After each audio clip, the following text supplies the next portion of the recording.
O que é comunismo? As ideias de uma sociedade igualitária e sem classes já existia desde a Grécia Antiga. No entanto, o termo comunismo se popularizou quando Karl Marx e Friedrich Engels publicaram, em 1848, o Manifesto Comunista. Após a Revolução Industrial, parte do trabalho humano passou a ser substituído por máquinas e houve um aumento significativo da produção de bens de consumo. A população começou a sair dos campos para ir para a cidade, e o capitalismo começou a se fortalecer. A sociedade passou a girar não mais em torno da disputa de poder entre a nobreza e o clero, mas entre o proletariado e a burguesia. A burguesia é entendida como a classe que detém os bens de produção ou o capital, portanto, a classe opressora. E o proletariado é a classe trabalhadora, que vende sua força de trabalho para o enriquecimento da classe burguesa, portanto, a classe oprimida. Naquela época, o trabalho operário era desumanizado. O trabalhador ganhava o mínimo para apenas sobreviver e não tinha acesso aos bens que produzia. Suas condições de vida eram as piores possíveis. Os trabalhadores tinham jornadas exaustivas com, no mínimo, 12 horas por dia de trabalho quase direto e facilmente chegavam a 15, 16 e às vezes até 17 horas diárias. Não havia descanso semanal remunerado e, muito menos, férias aos trabalhadores. O salário era tão curto que mal dava para eles comprarem comida e pagarem pela moradia. As mulheres não tinham direito à licença maternidade. Muitas davam à luz nas fábricas e não existia licença por questões de saúde. Crianças também trabalhavam e não havia aposentadoria para idosos. A burguesia era a classe que explorava o trabalho do proletariado e enriquecia com isso. Essa era a classe que possuía os meios de produção, o capital, a propriedade física e o maquinário. Essa divisão é fruto do sistema capitalista, onde a classe opressora, a burguesa, se torna cada vez mais rica e a classe oprimida, o proletário, se torna cada vez mais pobre. Mas como isso é possível? Um dos conceitos importantes de se entender é o da alienação. Por alienação, Marx se refere ao afastamento do trabalhador do produto final de seu trabalho. Antes do sistema capitalista, as pessoas eram responsáveis pela produção integral de um bem. Um artesão, por exemplo, era responsável pela produção de um móvel inteiro. No sistema capitalista, no entanto, o trabalho é dividido ao longo de uma cadeia de produção e os proletários participam apenas de uma parte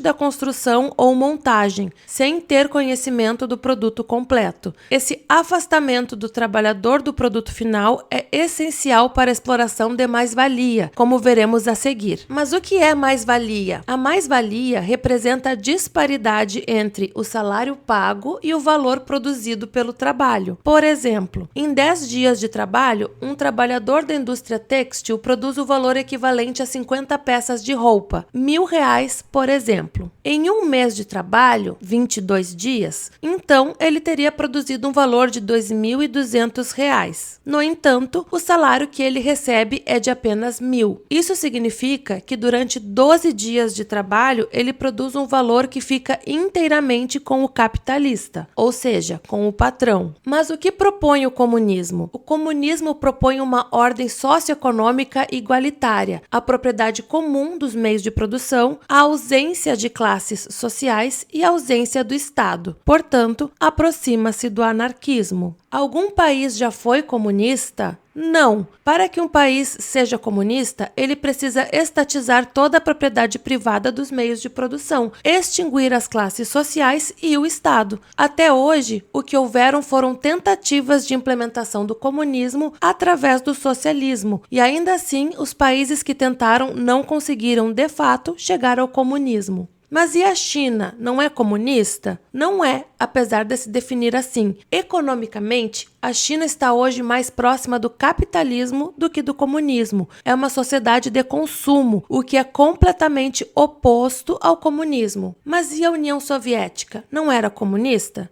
Não. Stalin, apesar de seus ideais comunistas, era um ditador que implementou o regime socialista. O stalinismo aconteceu entre 1924 e 1953 e foi considerado um regime totalitário com forte perseguição a qualquer tipo de oposição interna. Mas e Cuba, Venezuela e a Coreia do Norte? Também não são comunistas, não importa o que digam, porque uma parte importante do comunismo é a ausência do Estado, o que não acontece em nenhum dos casos. Mas e Lula? Vai transformar o país em comunista? Claro que não, assim como nunca transformou em seus 2 mandatos anteriores. Lula recebe apoio tanto de políticos da esquerda quanto da direita e não defende o fim do Estado e nem da extinção das classes ou da estatização dos meios de produção. Ele apenas quer extinguir a miséria e a fome e dar uma condição de subsistência mais digna para a população.